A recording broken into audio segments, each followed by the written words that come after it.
Hey, it's 12:05, so we're going to go ahead and get started.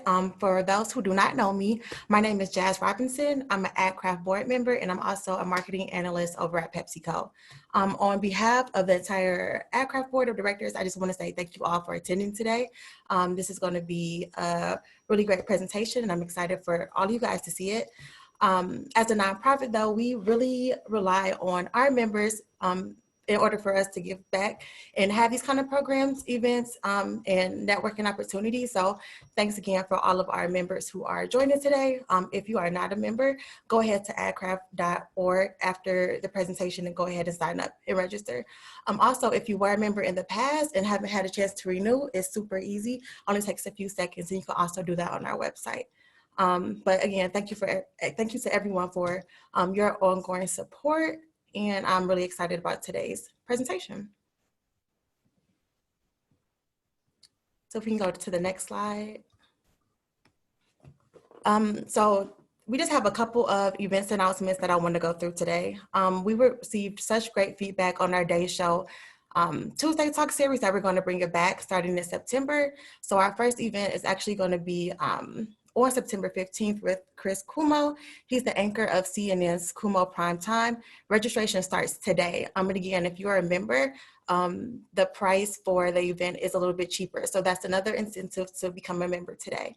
Another event that we're also hosting in the near future is our annual Adcraft golf outing that's going to be taking place on Monday, September 28th. It's going to be at the Detroit Golf Club. I know a lot of you guys are anxious to get back and just, be able to mingle physically. We are going to take precautions as, COVID is still a thing here, and we have safety protocols all in order. We also have some sponsorship packages left, and we definitely want everyone to come out. So the deadline to sponsor this is August 31st. If you have any questions or if you are interested, just feel free to contact me or Michelle Rosso for more details. So really two great events coming up. So what we all are waiting for today. Today's program is something that is very, very near and dear to my heart. Being a Black woman in advertising, this is something that definitely needs to be talked about today. We do want to take a moment to just recognize that the impact that Black Lives Matter has had on the Detroit advertising community and the marketing industry as a whole in the past few months. So today I'm really pleased to announce that we have formed a diversity, equity, and inclusion committee that I'll be leading, and with the help of our two speakers today and some other board members. So I'm very excited to be announcing this, and this is kind of our first event to kick this off. So first, I'd like to introduce Craig Conrad. He's another Adcraft board member and a president of Donor. He's going to go ahead and introduce today's speakers. Awesome. Good afternoon, everyone, and thanks, Jazz. As Jazz mentioned, my name's Craig Conrad, and I'm the president of Donor. For those of you who aren't familiar with our agency, Donor was founded in Detroit almost 85 years ago and is behind some of the most iconic campaigns in advertising history, including What Would You Do for a Klondike Bar, Timex Takes a Licking, Keeps on Ticking, the Mazda Zoom Zoom campaign, as well as the CERT accounting sheet. Today, we have the privilege of partnering with some of the most well-known and respected brands in the world, including Fiat Chrysler Automobiles, McDonald's, Johnson & Johnson, Harman Kardon, Netflix, and Vault Health, to name a few.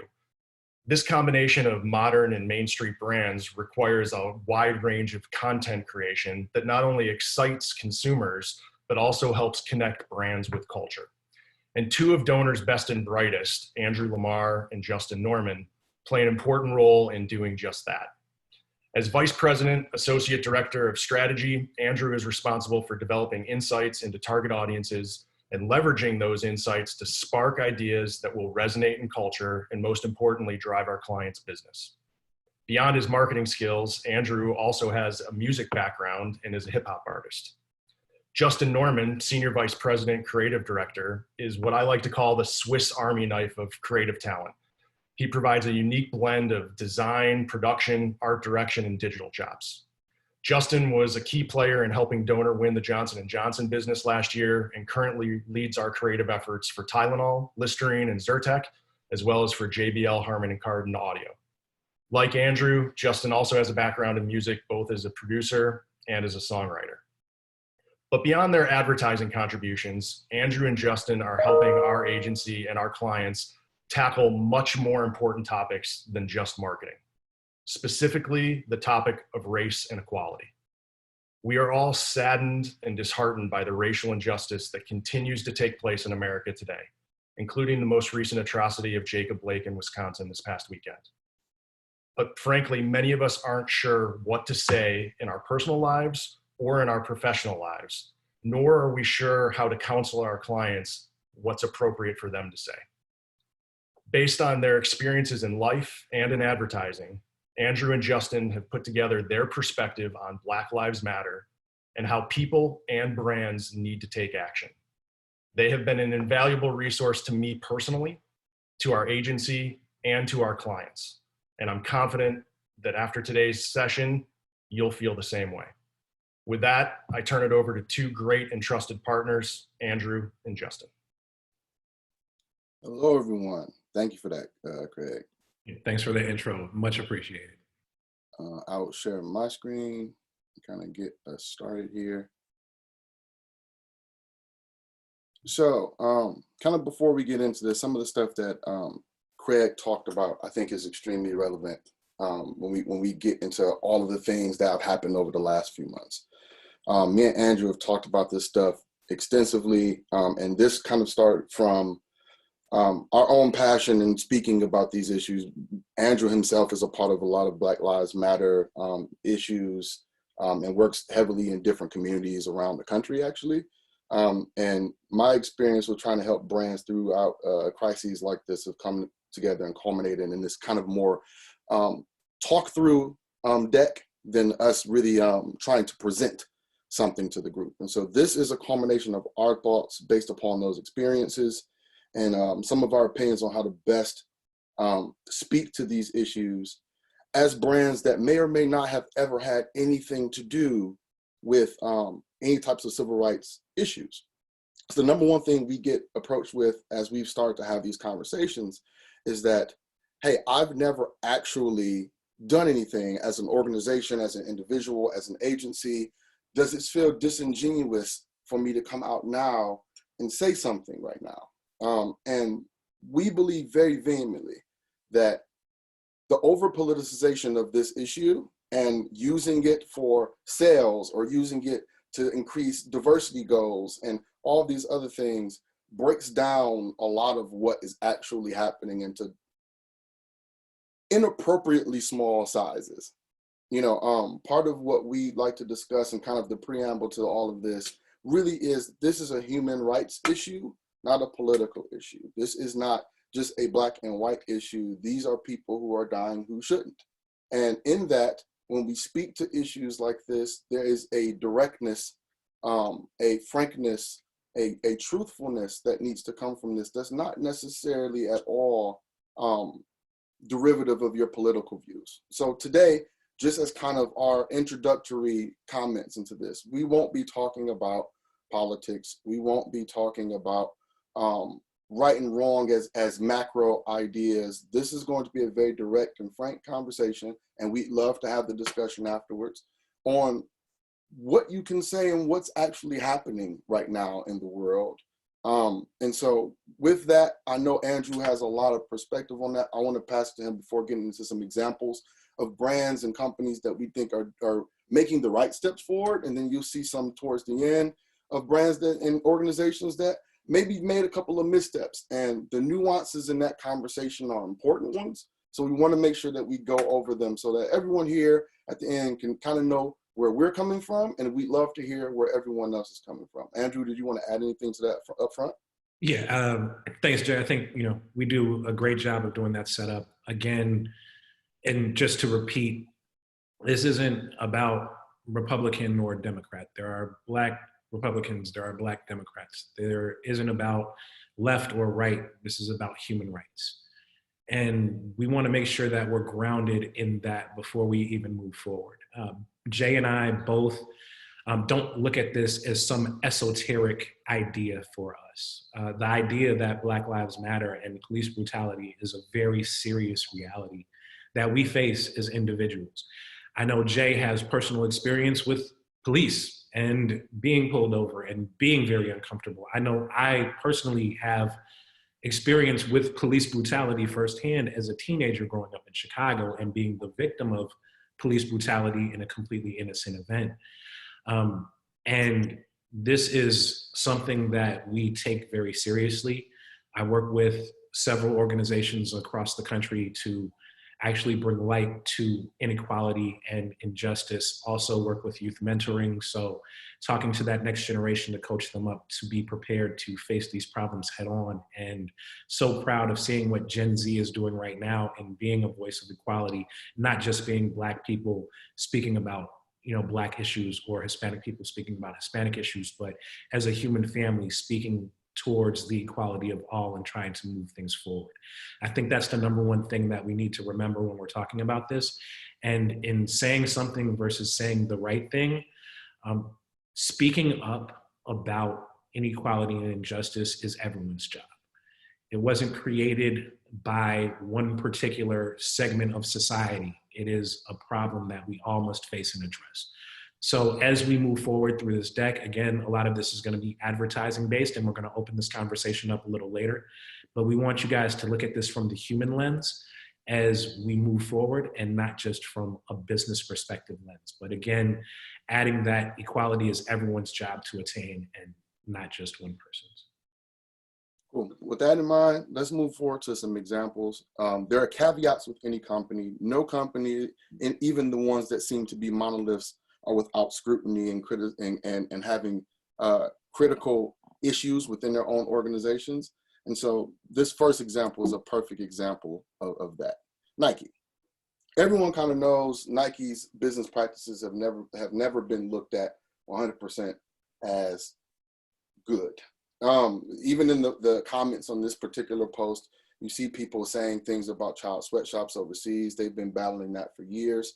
But in this particular issue, as it pertains to how they actually align with Colin Kaepernick, wherever you fall into who he is and what he's done, the fact of the matter is these situations have continued to persist in the country. And Nike said something direct, poignant, and really important about where we are in society within their advertising efforts. One thing to point out, Nike didn't try to sell shoes here. There were no pictures of athletes. There were no complimentary posts that talked about how you should go and check out their new line of Black Lives Matter merch. There's an important nuance in that when you speak to brands and how they talk about civil rights issues. We've seen in the past brands come out and use quotes from Martin Luther King Jr. or things or video from some civil rights movement, and at the end they show a shiny new product. That's not the way at this. And so this first example we think is a good first thing to talk about when it comes to doing branding in a way that seems somewhat genuine when it comes to issues like this.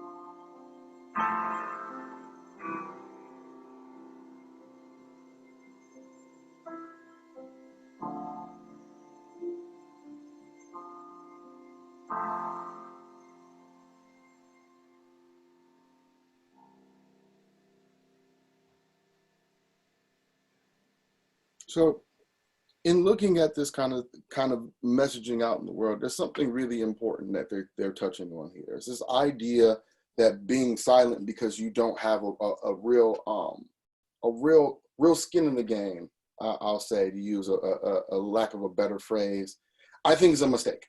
And as you can see in a lot of different examples, people have talked to the idea that being silent is complicit.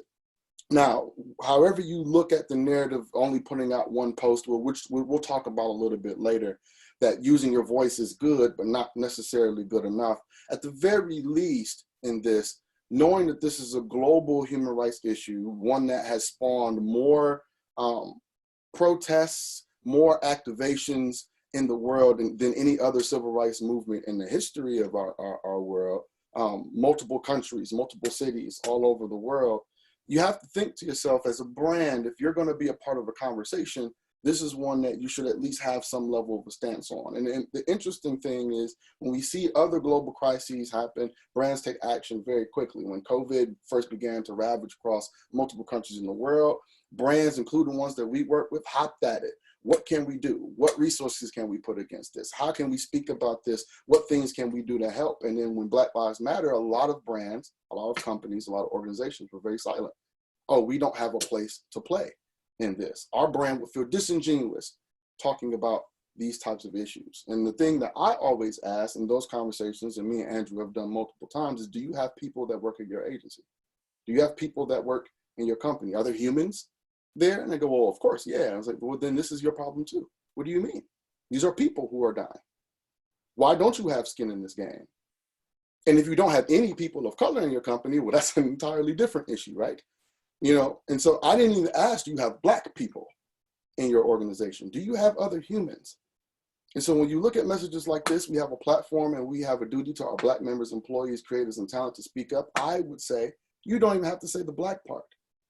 We have a duty to the humans that work for us to be able to look at situations that are happening to other people and speak out in a succinct and poignant way when it comes to things that we see in the world that are wrong.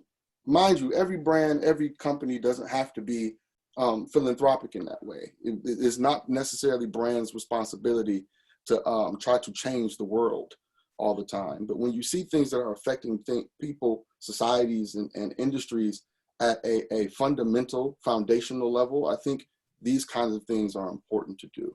And when you look at a Netflix, just one step back, Jay. When you look at a Netflix also, when you look at Reed Hastings and what he's been able to do and how much skin they did put in the game, I think that that's very important to make note of. Not only did they do this, and you'll see this is one of our major points, is it's not enough to just say something, but you do need to follow that up with an action.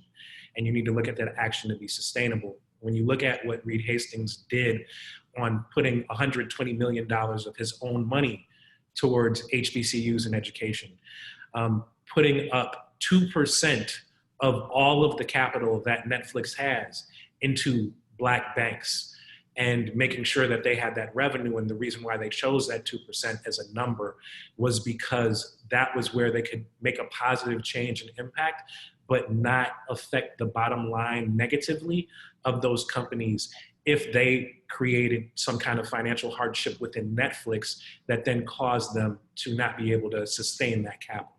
So they were very thoughtful, they were very deliberate in how they approached this. And I think that that's important when you're thinking about any one of these things. You'll see that when we get next into Target too, about being deliberate and how you approach some of these problems. But overall, I think it's important that you're thoughtful in how you can affect change the best way you can. And everyone does have an opportunity to be able to do that. Every brand, no matter what you're saying. Jay made the point, everyone has humans. So this is something that you can do. And you can't be afraid of the naysayers and the detractors. We've all seen that there's an active movement to silence Black Lives Matter, that there is an active opposition that is hijacking certain parts of this movement. And when you see some of these protests happening, you see some of these arrests being made and find out that they weren't Black Lives Matter activists at all, but they were agents of chaos that chose to use this opportunity to discredit this platform. So this is even more important that we're deliberate in the positive responses and that we're not afraid and that brands aren't afraid to approach this and stand firm in the decisions that they make. That's a good point to kind of switch over to Target. Target, during the initial kind of movement past the first wave of Black Lives Matter that happened when Eric Garner was murdered, into this tertiary wave, because this has been multiple that have happened over the last couple of years, where in some of their regions, specifically at a store, I think this was Minneapolis, right, Yep. Andrew? That is when George Floyd was killed, some of their stores were raided.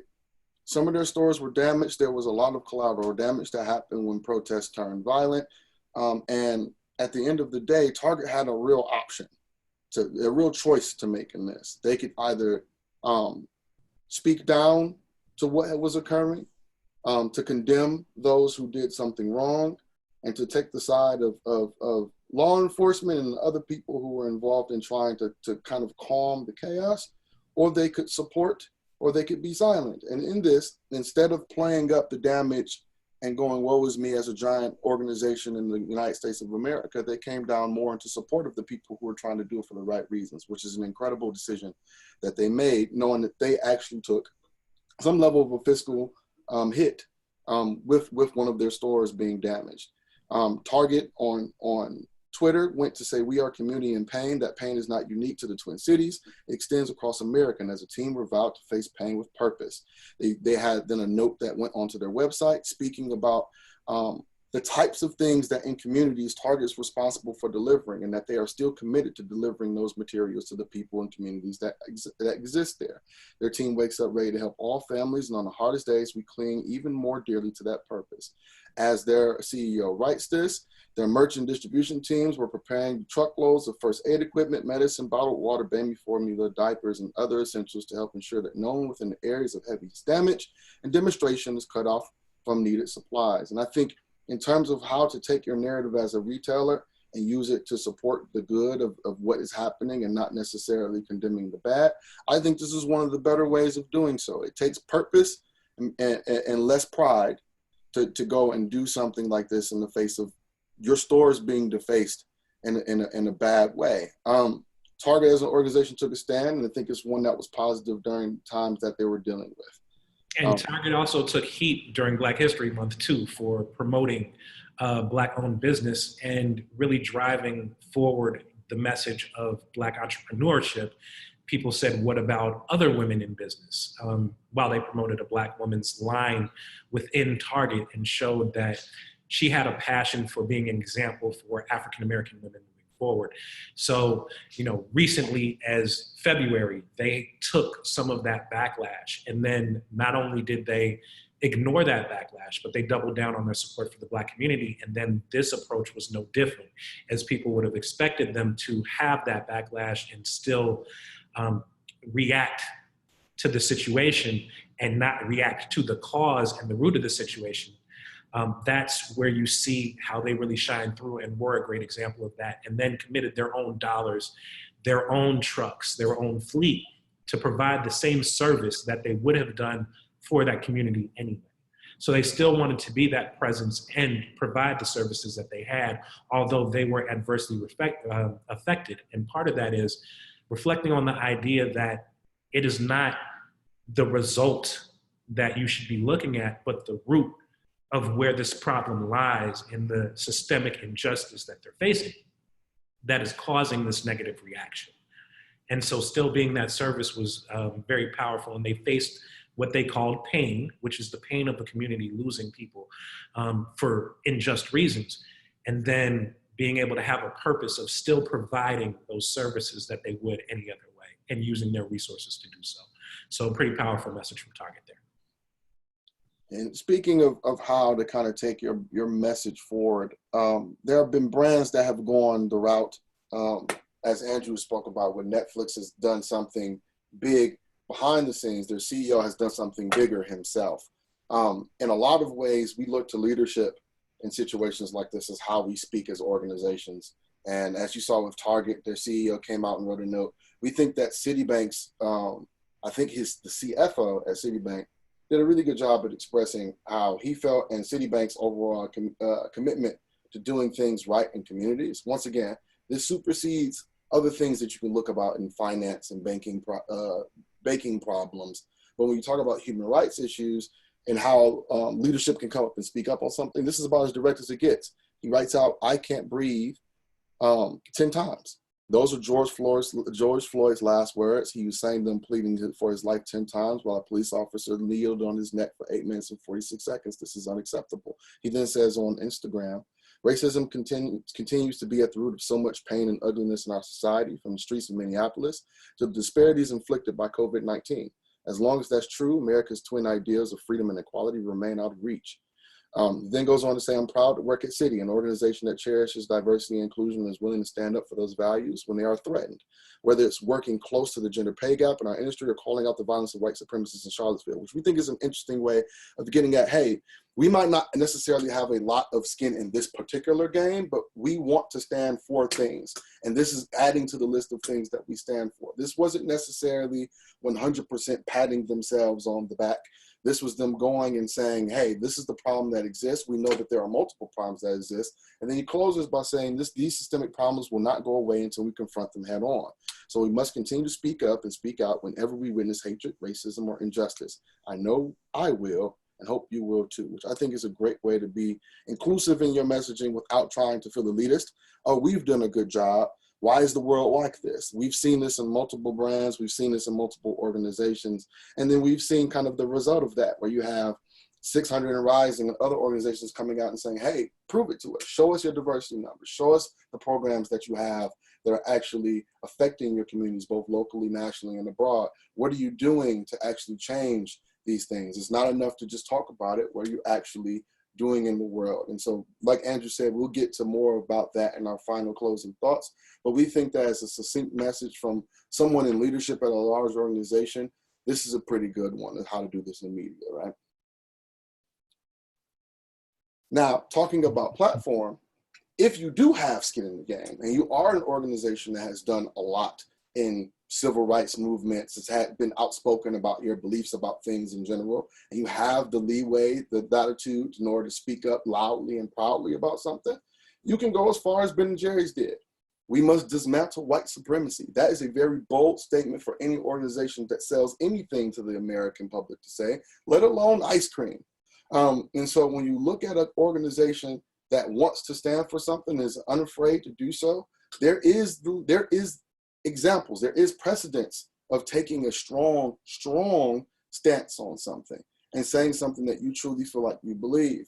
Whether or not that is appropriate for you, your organization, or your brand is something that you can talk about, you can work within, but understand that saying nothing isn't okay, doing nothing isn't okay, and finding a way to do it as genuinely as possible is kind of the goal here. Me and Andrew have both worked with multiple organizations to do so, so we know for a fact it is not impossible.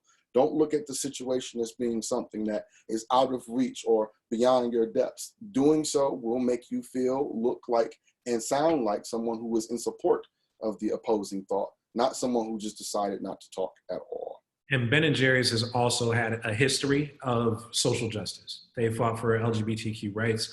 They've fought and actually addressed the inequalities within the Black community. They gave a diagram of time of where slavery started, all the way through Jim Crow laws, all the way through what you see in the 90s with over legalization or illegalization, and the creation of some of the prison to the school to prison pipeline.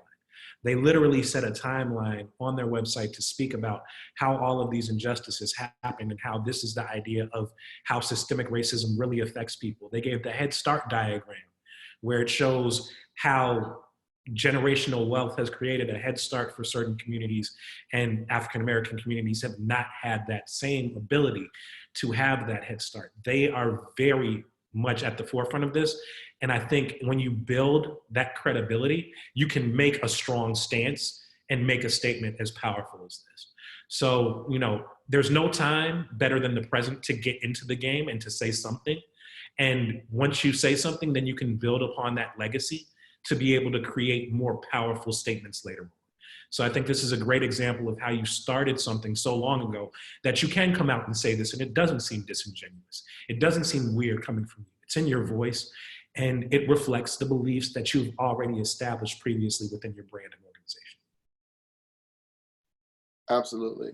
And then taking a stand and thinking of your platform as kind of the foundation of that stand, starting from someplace, to Andrew's point, gives you the opportunity to do something bigger. But what if you feel like your platform has too many places for things to be misconstrued? Well, I mean, it doesn't get much bigger than Viacom and CBS. You know, it doesn't get much more diverse in terms of the points of platforms and the points of contacts. These guys have network channels from Nickelodeon all the way up to CBS News, and you have all of these different touch points in which to speak to this. Well, Viacom and CBS took a very strong stance using their media platform as a foundation to say something. They ran this piece on everything, on prime time and a primetime time slot, everywhere, all at the same time for 8 minutes and 46 seconds. We'll play a clip.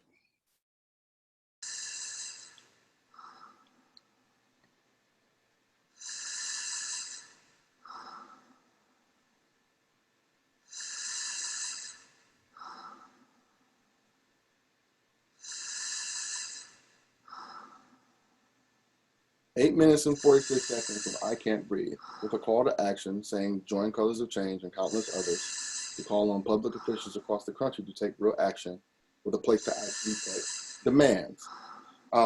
There's a lot of things that are very important to point out here. It's not text help, not text outreach, not text raise a hand, it's text demands. What do we demand? What do we want? We want this to stop happening. We need to call on public officials across the country to take real action. This is a real pervasive issue. This is a real crisis in our country. And I think it's important that an organization as large and as diverse in terms of content platforms and points of contact with the American public was willing to do something like this in media.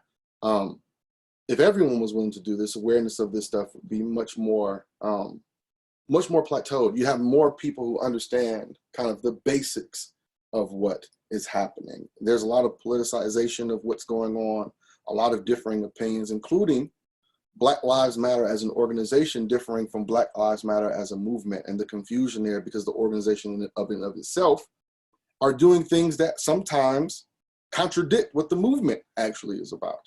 And so having succinct messaging and speaking to what you believe, putting a real flag in the ground, we think is an important one.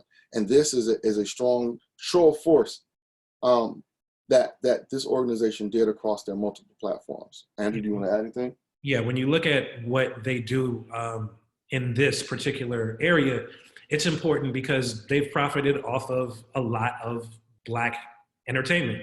I mean, you look at VH1, you look at the main shows that are on there, you look at Real Housewives, you look at, Love and Hip Hop. All of those really profit on Black talent and Black people and don't necessarily have the most positive of reception in some aspects of the Black community as well. So for them to approach this and to be very deliberate at 5 o'clock in the afternoon, people are gathering for dinner, TV's on, and block all of their channels off, but not only just all of the channels they thought were relevant, but Nickelodeon. And I think it's super important that they blocked off Nickelodeon because they got backlash for that. And the backlash was, why would you put this on? What do I say to my kids? How do I affect, my children are seeing this. And I think that's the point. Yes, your children are seeing this. What do Black parents say to their children when they watch Black people who look like them be shot in the streets, be shot in their beds, be shot for playing video games in their living room with a child who is that same age?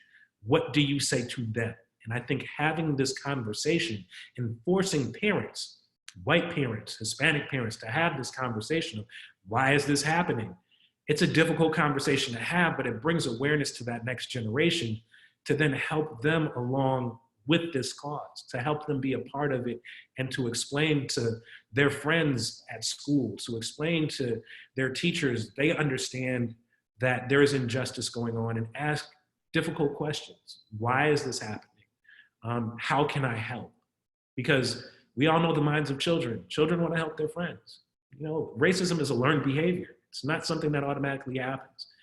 And to be able to put that in a Nickelodeon and challenge those parents to have that difficult discussion, I think is something that's super powerful about this as well.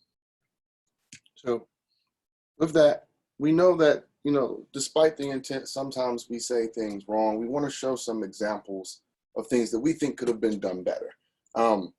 These aren't over criticizing some of these organizations. As you'll see, this is a nuanced conversation. And so some of these people we feel like did a terrible job, and you'll see the response from some of them. And some of them were much more nuanced mistakes that seem short-sighted and ineffective. In all of that, there's a lot to discuss here. We'll have spaces and places for a Q&A later. So if you have questions, please put them in the Q&A section within the chat. We'd be happy to go through them at the end of this and start to discuss. Once again, this is more of a discussion than anything else. So happy to look through those questions at the end, but let's get into some examples of places and spaces where we felt like people did things wrong. We'll start off with a light one.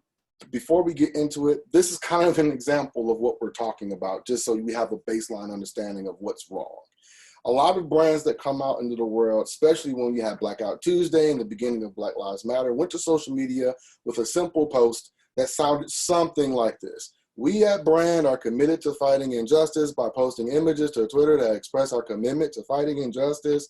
To that end, we offer this solemn white on black JPEG that expresses vague solidarity with the Black community, but will quietly elide the specifics of what is wrong, what needs to change, or in what ways we will do anything about it. This is doubly true if Brand is particularly guilty of exacerbating these issues. We hope this action encourages you to view Brand positively without, expecting anything of us whatsoever.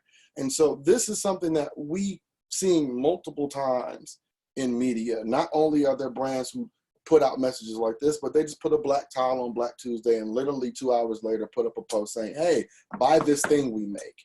And not understanding the gravity of the situation, not understanding the feelings of your consumers, not understanding the overall temperature in the country is something that tends to look really poorly on organizations, individuals, and brands alike. And so we like to kind of talk about what some of those small nuances happen to be, starting with Barbie.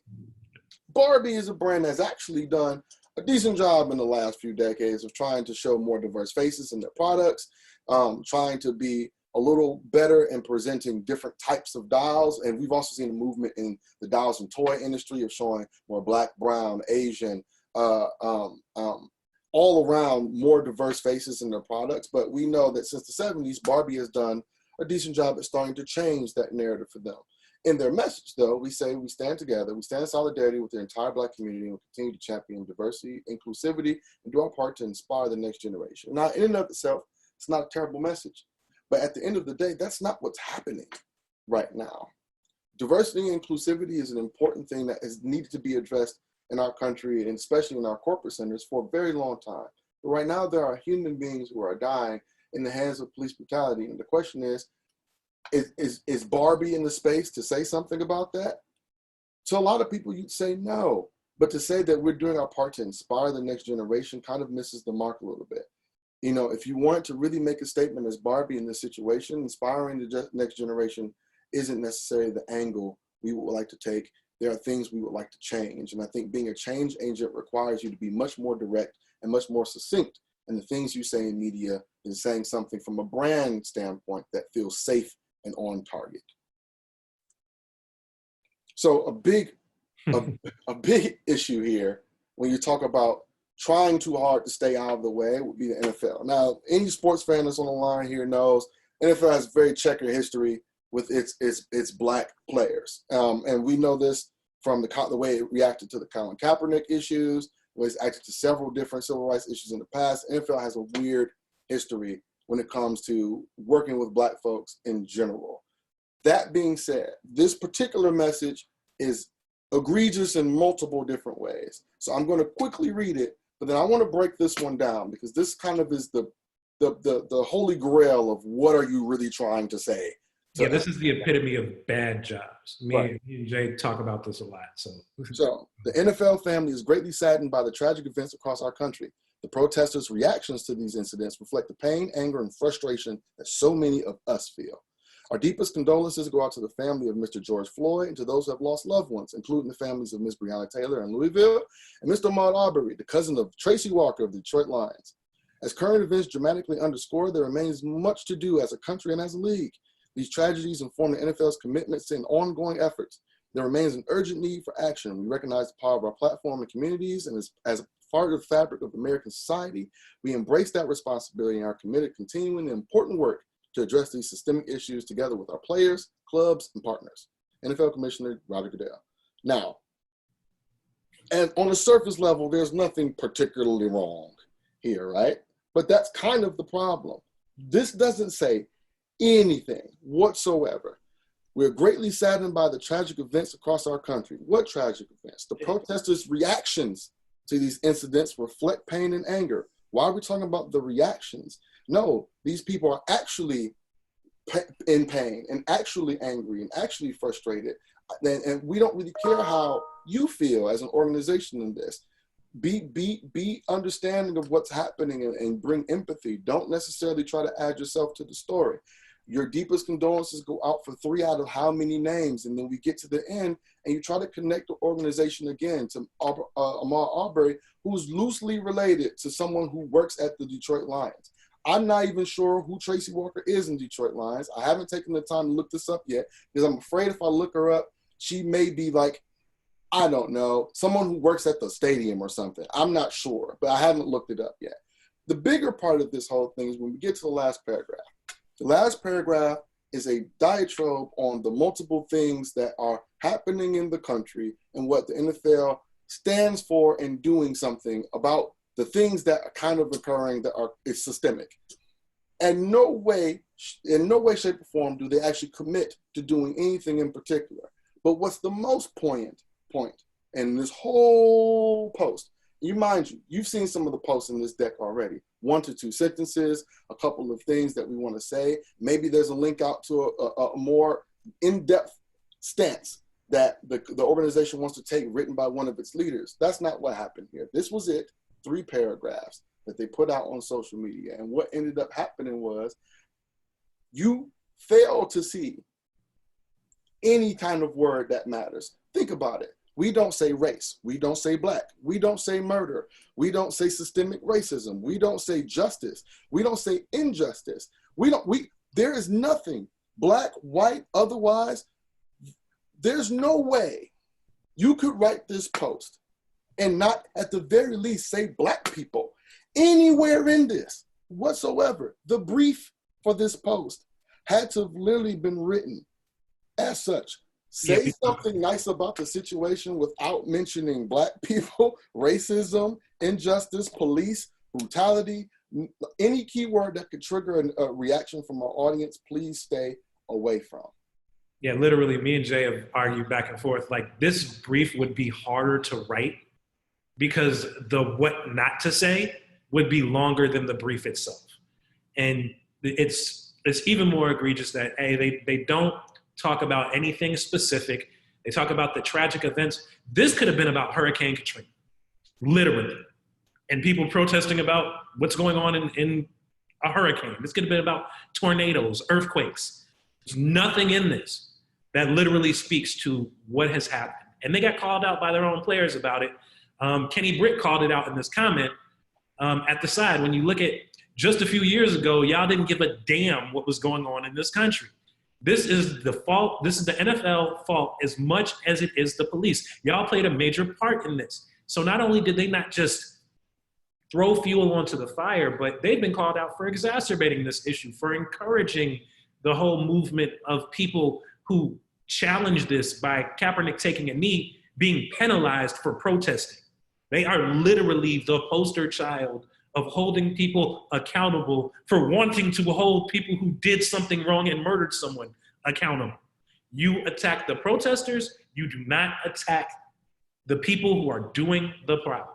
This is part of why this was so egregious to all of us and why it elicited such a strong response from the people within their organization. But they were part of what inspired half of the counter movements that you see and the counter protests that you see that are happening, that are challenging the Black Lives Matter movement. They've ingratiated these people, and now they're trying to walk that back. But this is one of the worst examples that we're going to show you today. And then you see what happens afterwards. To Andrew's point, the NFL's players actually come out and say something against this. This is how egregious this happens to be. It's been 10 days since George Floyd was brutally murdered. How many times do we need to ask you to listen to your players? What will it take for one of us to be murdered by police brutality? What if I was George Floyd? If I was George Floyd? What if I was George Floyd? If I was George Floyd? If I was George Floyd? If I was George Floyd? I am George Floyd. I am Breonna Taylor. I am Ahmaud Arbery. I am Eric Garner. I am Kwame Dunn. I am Tamir Rice. I am Trayvon Martin. I am Walter Scott. I am Michael Brown Jr. I am Samuel Du Bois. I am Frank Smart. I'm Philip White. I'm Jordan Baker. We will not be silenced. We assert our right to peacefully protest. It shouldn't take this long to admit. So, on behalf of the National Football League, This is what we, the players, would like to hear you state. We, the National Football League, condemn racism and the systematic oppression of black people. We, the National Football League, Admit wrong and silencing our players from peacefully protesting. we, the National Football League, believe Black Lives Matter. Black lives matter. Black Lives Matter. Black lives matter. So quickly following this, Roger Goodell essentially came on video and repeated this exact script verbatim back to his people saying we made a mistake and this is what we need to do. But there isn't much action that's happened since then. And the NFL has a long way to go, but it all starts at step one.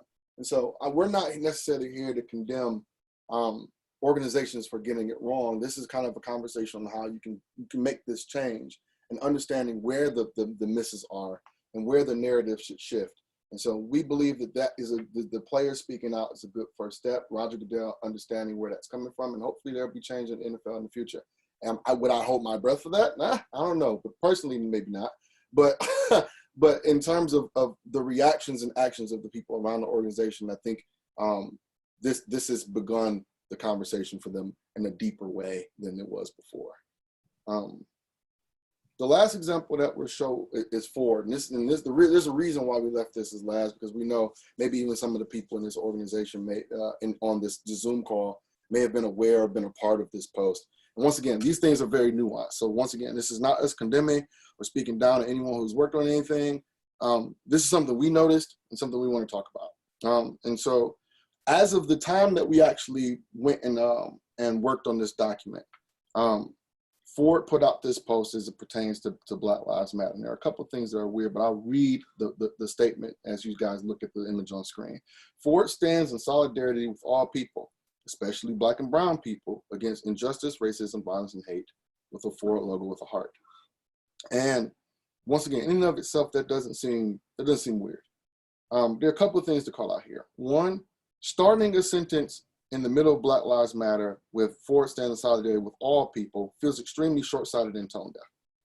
Understanding that at this very moment, there's a counter movement to Black Lives Matter that says all lives matter, and starting the sentence with solidarity with all people feels like you tried to walk the line here between Black Lives Matter by following it with Black and brown people, but leading it with all lives matter, especially Black and brown people, which is just interesting because that's not even what the movement is trying to say. It's just saying that we don't deserve to die and that we matter too.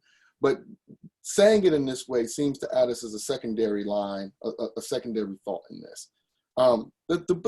Another weird thing is just why put your logo as the biggest part of that message and with a tiny heart in it? I'm not quite sure what that means or what it stands for, but it seems like egregious branding in the situation that we should be talking about Black lives and showing people and showing humanity and showing that we're standing up for something. But the more pervasive issue in all of this was where this was placed. It's on LinkedIn and only on LinkedIn. We scoured the internet when we first found this, and we could find no other post of this particular post at the time or any other mention of Black Lives Matter in media. The interesting thing Ford Motor Company decided to do was they only put this message, which is flawed in and of itself, only on LinkedIn, which seems to be a way, and this is just me and Andrew's opinion as we talked about it, a way to really control who sees your narrative. This was a B2B kind of conversation to have. Oh, we stand with all people, especially our Black and brown people. Look at our followers within our organization. This is what we believe, and they kind of walked away from it. And once again, this document was done a couple of months ago. I believe Ford has done a little bit more since then, but when you're talking about putting things into media and understanding the overall cultural landscape that you're about to enter into, you've got to ask yourself, what are we trying to solve? What are we trying to say? And what as an organization do we actually stand for? This seems like the most limp, lackluster, lukewarm way of taking a stance in something, an organization that has been founded, originated, and continues to operate in one of the blackest cities in the entire country. If you're going, I just know if you're going to work towards a statement like this, you could have done more. You could have followed this up with an action. You could have said something. You could have done something. And I think this was just a very short-sighted way of going about doing this. Andrew, did you want to add anything to that thought? Yeah, and I'll be kind, because obviously I know there's some folks who obviously work with Ford on this call and all that. So, this isn't taking shots, but this almost seems like there was somebody in the back room who was like, wait, but racists really like F-150s. And we don't want to piss off the people who buy F-150s. Have you seen them? They're all lives matter. They love the Confederate flag. Let's not piss them off with this. And I feel, and me and Jay talked about this before, this was done in service of saying, we did something. Look, the PR people will see this because they're on LinkedIn and they follow us. The advertising people will see this. They're on LinkedIn and they follow us. But we can insulate ourselves from the customers, and we don't have to approach this. I feel like this strategy was deliberate. It would be hard pressed to find any comms expert in digital media who would say, yeah, we want to make a statement, but we're only going to use LinkedIn. No Instagram, no Twitter, no Facebook. No, we're just going to use LinkedIn right now. That, to me, shows that there was a deliberate strategy behind this that said, we only want to insulate ourselves to this particular audience and let them know that we said something, because we do a lot, and Ford does a lot in the community. Jay can speak to the program that he was in. He was in a program that Ford founded that helped him become the marketer that he is today. So it's not to say that Ford hasn't done some great things in the past, but they played it so safe that there's no other way to say it, but this was as deliberately safe as you could get, down to the all people, literally shout out to like all lives matter on the low, wink, wink. But, we got your back. And then Ford logo with the baby heart that you barely see on the first take. So, I just, not to take shots at anyone, but this is a troubling way of approaching it if you want the message to really be said that you stand in solidarity with a community. Yep. It could have just been better, and so that's the thought here.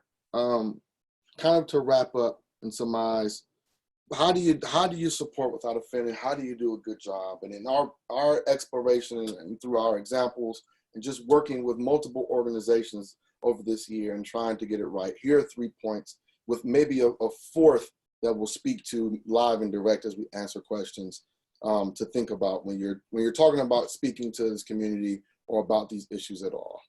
1, be direct and be specific. Don't skirt around the issue. Don't try to make it super cute. Don't try to align it with the way your brand tone works, because it'll be hard to do and it'll feel super advertising. There are some brands that have more space and more bandwidth to do so than others.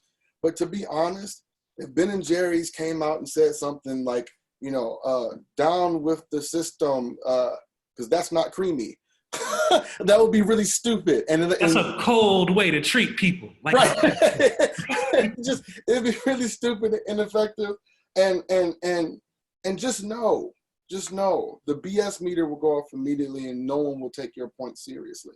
And Nike was able to do it because their statement of just do it actually tied really nicely in, but they didn't go overly branded with that message either. So, we don't want to talk out of both sides of our neck with that one, but there is a way and being direct about that.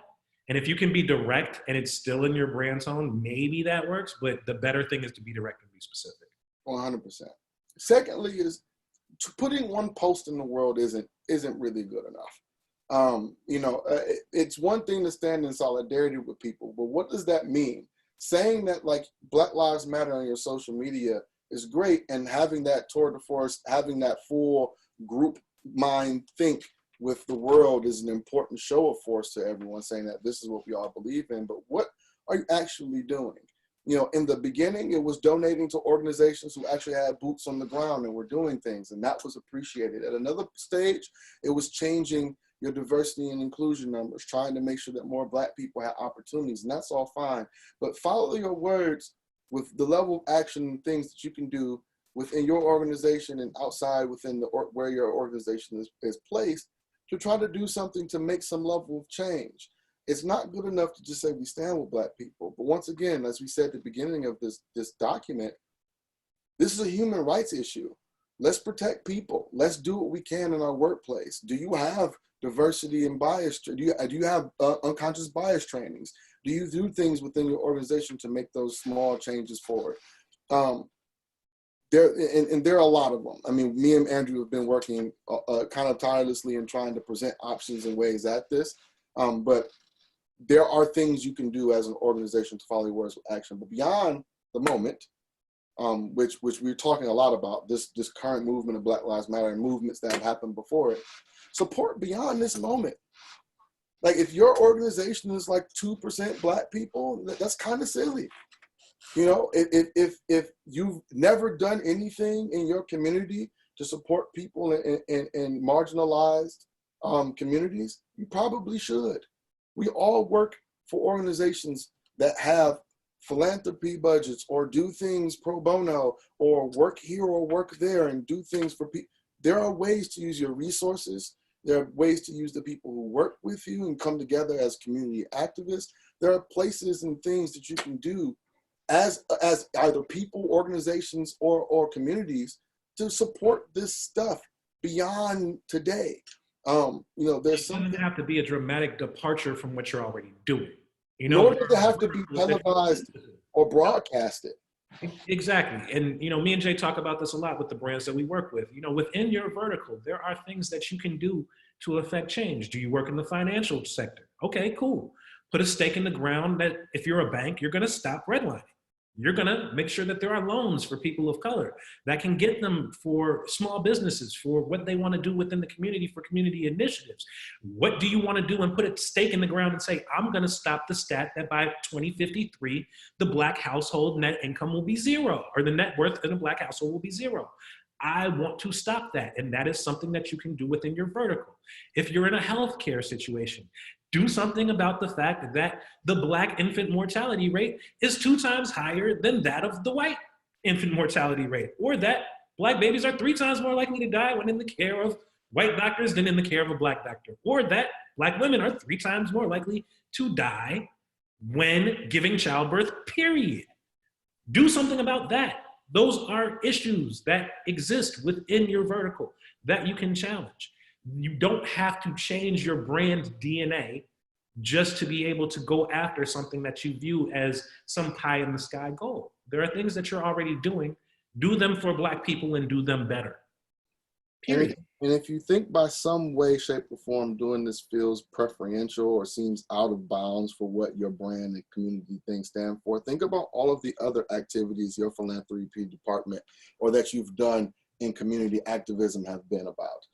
You know, and originally it was taboo to work for LGBTQI rights and to get into those type of situations. And, oh, we don't necessarily want any skin in the game in that. And now look how many organizations have Pride Weeks and put flags in front of their buildings that represent those marginalized groups and people dealing with those issues.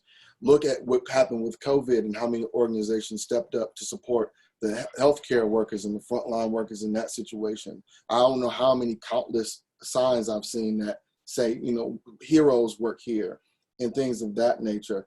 We as a community and as a country have gotten behind quite a few things that were very controversial at first. This will be one of them. And over time, we will begin to see more and more organizations, hopefully, start to take up the flag of what it means to be a real marginalized group, to be Black and brown in this country, and how you can support those communities beyond the moment. And so this is not without precedence.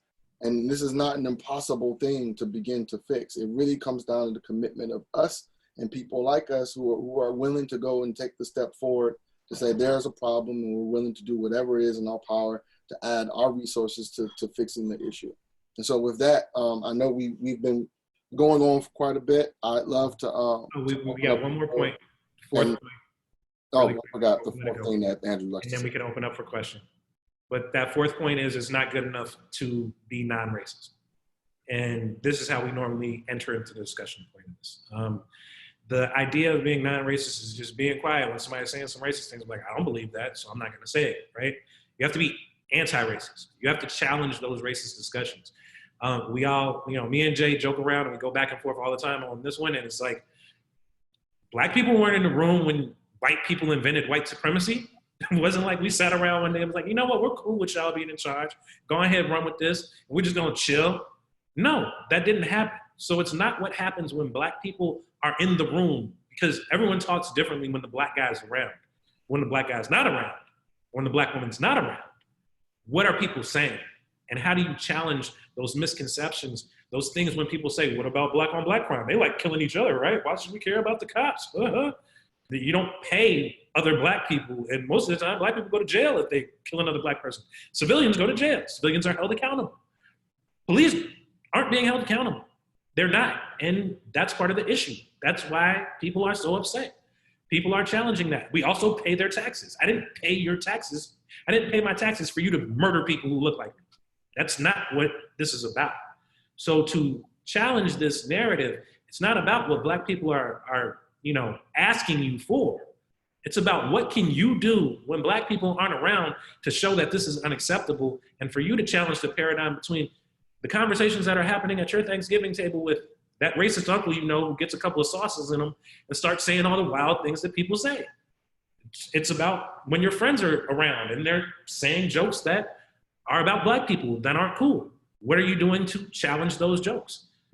Being anti-racist in this situation is what people need right now. It's more than just being quiet and saying, I don't think like that, so I'm not gonna feed into it. So with that, we'll open it up for our Q&A. And thank you guys for your time. I really appreciate it. Thank you so much. Yeah, it's always great to have people who are willing to listen. Jasmine, do you want us to start up the questions? Happy to start kind of diving in into some of the stuff that's in the chat. Sure, go ahead. So Andrew, this is one question that just came over a second ago. It is well documented that organizations often misstep in their advertising and messaging to diverse communities due to a lack of diverse voices in their decision-making. Beyond the current optics, what actionable strategies do you recommend for organizations to affect change within their own walls, to increase diverse and inclusive voices at the table, to improve and likely innovate their products and services? Okay. So I think that's a great question. Jay, you want me to tackle that first? You go first. It's a lot about strategy in there, and I can talk about the creative ways. We did see strategy in there, right? So let the strategists talk. So I think it's important to have the lens of Black people, the lens of multicultural voices baked into that strategy from the beginning and be a part of the conversation. Also having those voices at the table. I think, obviously you want to make sure that there is representation of people of color who can not only craft the strategy. So don't just give me the strategy after it's done and say, okay, blacken this up for me, man. Can you add some jive to this? Put some hip hop in this, right? Like, don't do that. Have us there when you're putting together your brand architecture. Have us there when you're putting together the idea of how you want to approach this problem from the beginning, so that we can add in layers of nuance that are important for people of color to make it relevant. And then from there, having people who can write about that authentically, gather those data points, but also gather the cultural sentiment. Because I think data points are what gets people into a lot of trouble in these situations, where they're just looking at the numbers. Like 70% of Black people like double dutch, so let's put some double dutch Black girls in this video, call it a day. And that doesn't get down to what the cultural sentiment is, what the idea and the nuance is right now within Black America, within what these people are experiencing on a day-to-day basis. What's the conversation that's going on in social media? How are people being perceived as cultural trends, and what are those kind of cultural artifacts that really are relevant to them and resonate now, as opposed to just looking at the pure statistics of the matter and then trying to glean your insights from there. And then also having important creatives like a Jay, like someone who can write in culture ideas that come across as authentic, that can take that brief that you can give these ideas to and be able to put that out there in a way that is authentic and true to those groups. And then after that, you also need to challenge the client, because the client side is going to be important as well. And many times the client doesn't have that diverse representation. So you need to ask the questions to them that help them get to a point of understanding of why speaking to people of color, consumers of color is important for this particular brand or this particular assignment. And if they push back on creative executions, if they push back on how you're casting or where that story comes, you can ask them the question of why, and then let them know that this is authentic and this is why. So I think those are some tools that you can kind of use to challenge that. Yeah, creatively in terms of execution in that, just to add on to that, because there's a big point that Andrew made in what he was talking about in terms of the strategy and using data points, is that we tend to look at, African American or Black data points as these springboards to ideas. Black people like these types of sports, springboard. Black people like this type of music, springboard. And the Black sensibility in this country is by no means a monolith. And a lot of times when you lean too heavily into one particular cultural landmark and then you try to mix in different sensibilities, it comes off more offensive than it does come off effective. We've seen this multiple times as it pertains to what people consider to be multicultural advertising, where you go and it's like, here are all the sensibilities we believe and stereotype that Black people are into. So let's infuse all of this into our ad. And we've seen this misstep hurt multiple organizations. I can vividly remember seeing Mary J. Blige standing on top of a table in a Burger King singing about chicken fingers and thinking to myself, holy shit. Like really? Really? That's what we're doing? And so I think understanding the narrative behind your data point, understanding the cultural significance of the things that we perceive as being powerful for that community are important tools. To Andrew's point, the easiest way to get some of that, have more Black people at your office. Because if you show that ad to 20 Black folk before you put it out, you probably would have saved yourself a lot of heartache in that, and that is part of it, but also being entrenched in what it means to be a part of certain communities beyond what you read on a piece of paper. And it's an extra step that everyone in advertising and marketing and media in particular should take whenever you work with multiple communities of people. That's just not about Blackness. That's when you see Latinx communications and everything's a telenovela or everything's over dramatic, or soccer, and everything's about soccer. And it's like, no, man, like these are nuanced people. Every Hispanic family does not have a bunch of kids and does all of these things. You have to go beyond the general idea of a people and get more nuanced about why things are the way they are. And when you do, you'll have more genuine marketing and you won't be dealing with as many of these issues. Yeah, and you made a great point to that. Black people aren't monolithic. We don't all believe the same things. What I talk to about folks when I'm in Atlanta is very different than the issues that I'm dealing with when I'm talking to folks in Detroit. And when you approach an older generation of African Americans versus younger generation of African Americans, those who believe in the Black church versus those who maybe have more atheist or spiritual leanings, there are very different nuances and waves and spectrums across the Black community. So don't pigeonhole Black people into thinking, well, I just got this one truism that I'm going to ride with. And then I think the second part of your question was important as well. How do you increase diversity within the organizations? I think recruiting, go to HBCUs, go outside of the norm, go to the neighborhood, look at kids with talent. There's kids who got 30,000 followers on Instagram. They could be your social media strategist. They could do better than half of the social media strategists that I've seen right now. Go to them and encourage workshops, encourage places where you can build that talent to drive them into the marketing and advertising area. But not only that, look at kids with those skill sets within college as well and recruit outside of just advertising in general. If you were just recruiting advertising, I wouldn't have this job. I have a major in psychology.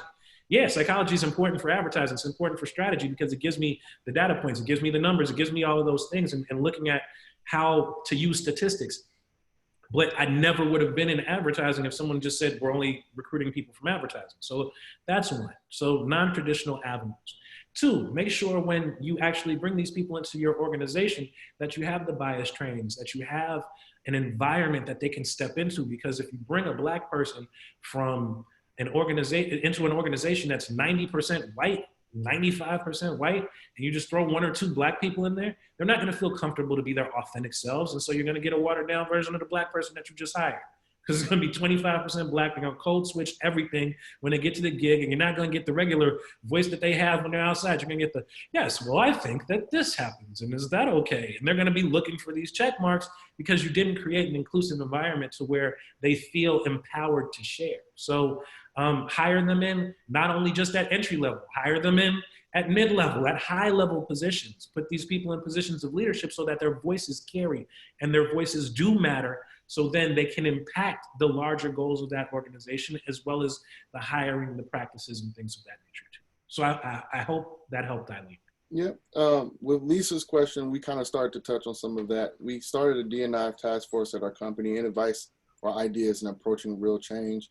But in addition to what Andrew was just talking about, to kind of build on that, there are so many organizations that I've seen, so many opportunities that I've seen, both in, higher learning things and outside of that, for people to get enrichment for certain industries.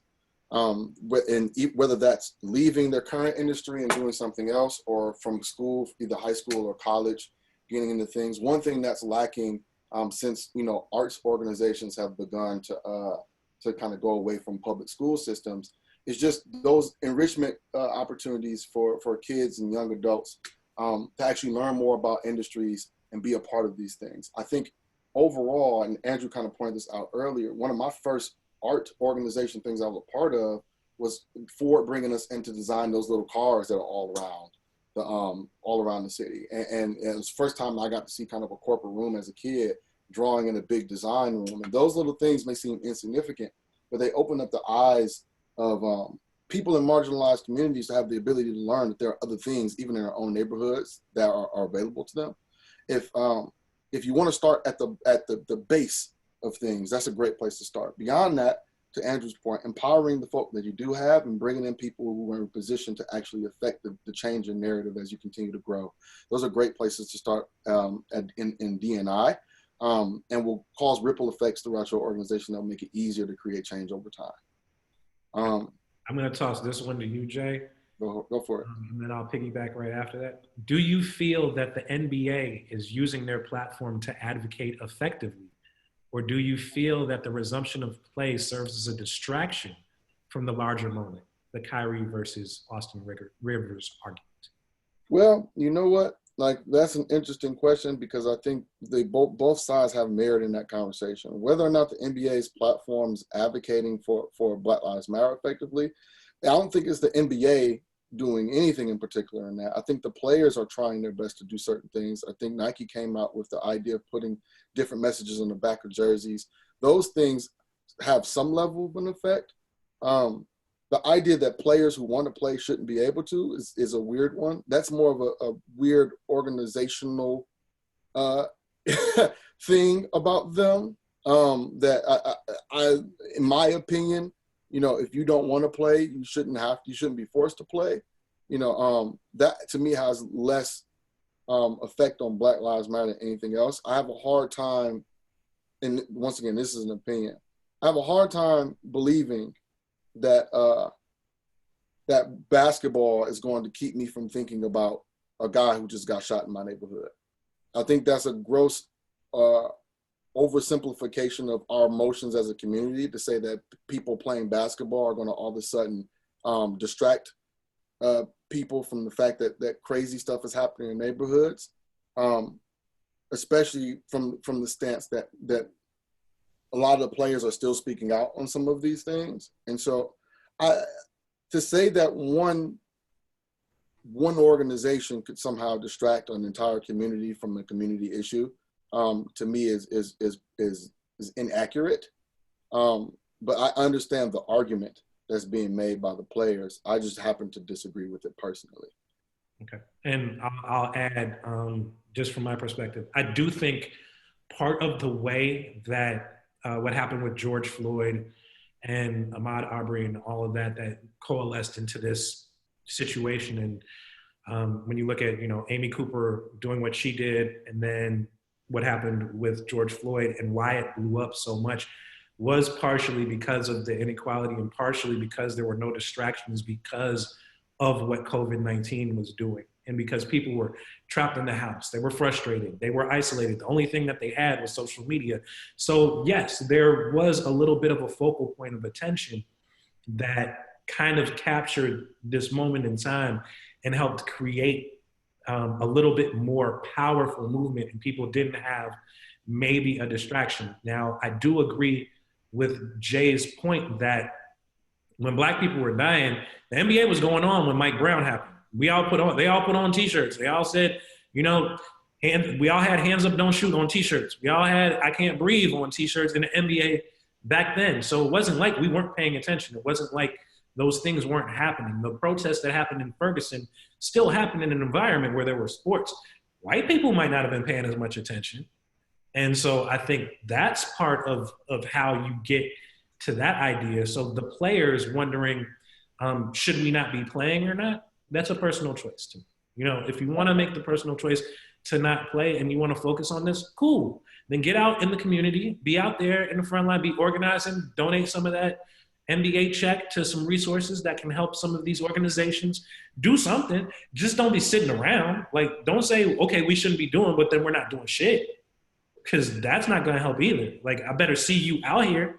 And if you're not out here, then what's the point of saying that it's a distraction? So while it can take away some of the attention that maybe people who were just on the outside looking in may have had, I don't necessarily view it as a complete departure from a focal point. Right. Another question that came through: what approaches might you recommend for organizations to navigate the fine line between delivering authentic messaging in support of current social injustices, such as Black Lives Matter, without alienating other targeted communities? I'll answer this one to start, because I think it's a fair question. I think one part of kind of our thoughts were about navigating that particular problem. I think the first thing is you've got to be very direct and specific about what you're talking about and what you're condemning, because there are some parts of the Black Lives Matter movement, and me and Andrew talked about this before, with the difference between the organization and the movement. There are parts of the foundation of the movement that are kind of unassailable. If you're saying that Black people shouldn't die by the hands of police, and that those actions are egregious, and here's how we're going to support. I don't think you can alienate other people by saying, even guilty people of the crimes that people are saying these people commit shouldn't be followed by death. In most states, the death penalty isn't even legal to do. So why are police able to just shoot people in the middle of the street? That's essentially, as my boss at Donor likes to say, unassailable high ground. When you talk about alienating other targeted communities, I almost want to punt the question back to you. In what ways do you feel like other targeted communities are alienated? If by simply mentioning Black lives, if you're alienating part of your general market activities, then maybe that organization should start to rethink who their general market happens to be, and why their general market is offended by the idea that Black people shouldn't die. That was kind of a political thing that I just said, so apologies. I said I wouldn't say anything political, but I feel that if by just simply being direct and having a stance on something that could be almost universally described as a human rights issue alienates other communities, that's a shame, and it shouldn't. Now, if the question is more general than that, saying what we stand for multiple issues, like LGBTQ issues, we stand for Latinx issues in different communities. We have a strong Spanish-speaking community. We also have these other verticals that we work with. How can we support them equally? I think it's about consistency and genuineness. I think it's about being able to effectively use your resources amongst your different verticals in ways that are genuine, not only to your organization, but actually cause genuine change over time. These don't have to be silver bullets, because, hey, we're not going to change everyone's mind immediately. We're not going to be able to affect change tomorrow and just obliterate bad systems. But as long as you're consistent and you mean it, and you take that action over time, I don't think you have any real risk to alienating people in the way that you may have been wondering. Yeah, I think that's a great point, Jay. And, you know, I echo everything that Jay said, and I kind of laughed. I don't mean to laugh at the question, but hopefully it wouldn't alienate the targeted communities. You know, Hispanics and Latinos have been standing with, you know, Black and Brown support of this issue too. So, you know, LGBTQ has been very supportive, and LGBTQ people include Black people. So they've supported this this message also. I challenge people again and say, if people are that offended by that, are you worried about racist people? Because do you really want racist people to be your dollars? I mean, I understand racist dollars are still green, but if that's who you're worried about pissing off, I have to ask, you know, I have to challenge that question a little bit too. So, you know, that's something that I think we can all agree on, that racism isn't okay. And if people are, you know, worried about courting the racist dollar, then I have to question your moral high ground. I gotta give you the shrug on that one. It's like, I don't know what to tell you. I don't care. I don't mind pissing off if you're racist. Yeah. We got another question I'll toss to you. Yeah, we have about 4 minutes left, so I just want to be mindful of our time. But we can take one last question. Cool. So what about this one, guys? I appreciate the examples you share, even the ones with good intent, but perhaps miss the mark. I'm curious, even for those, do you think sometimes a misstep is better than no step at all? And we should take this more about talking to the right folks, about doing the right thing, and not shying away from doing something wrong. That's a good question. I was reading that one a second ago, and I was trying to find a good way of answering that one. So that's a good way to end on. Is a misstep better than no step at all? I think to a certain degree, and this is going to be a slight cop-out answer, Jeff. So don't shoot me later. It's just, how bad was the misstep? You know, like, and we share kind of a wide girth of answers, right? There's such a kind of a large gradient of hues on where you can hit in terms of being on the right side of history and the wrong side of history. I think when you talk about talking to the right folks about the right thing and not shying away from doing something wrong, I think that process helps you answer the first part of your question. I think we assume that a lot of agencies and a lot of organizations have those conversations, but they're done in a lot of vacuums, because I've been a part of them, and it's 3 people in the room saying, is this okay? And then there are other ones that don't ask that question at all. Oh, this creative is great, ship it. And no one's asking the question of, is this culturally appropriate?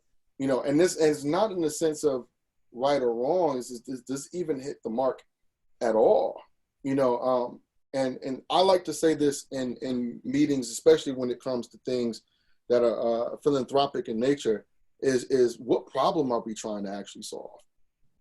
You know, if you start your conversation with what problem are we trying to solve, it gets harder to make missteps like these, because you'll read what you said and you'll go, that doesn't solve the thing we're trying to say at all.